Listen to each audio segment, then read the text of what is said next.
Welcome to JH. Today we're looking at westernstore.com, an online shop claiming to sell heated jackets, vests, and socks, because apparently, regular wool is just too low-tech for the modern outdoorsman.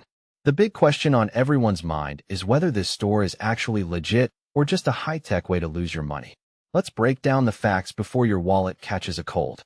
When we checked the registration, we found the site was created in March 2020. It has been online for a few years, which usually adds some credibility, as it's managed to survive longer than most people's New Year's resolutions. They also maintain a strong social media presence on Facebook and Instagram. Having active pages and actual interactions usually suggests a brand is reachable, or at least they've hired someone who knows how to use a smartphone. The store offers a wide variety of products, from heated gloves to battery-powered vests. A large catalog like this typically points to an established business trying to cater to every possible customer need. They even provide multiple support options, including live chat, email, a phone number, and a physical address.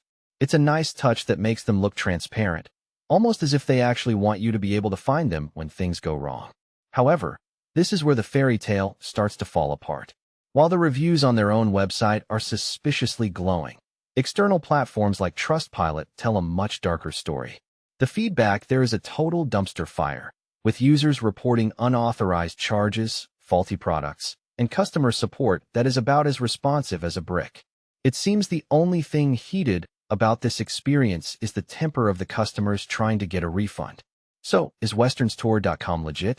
Despite the older domain and the professional-looking social media, those massive red flags from external reviewers are hard to ignore.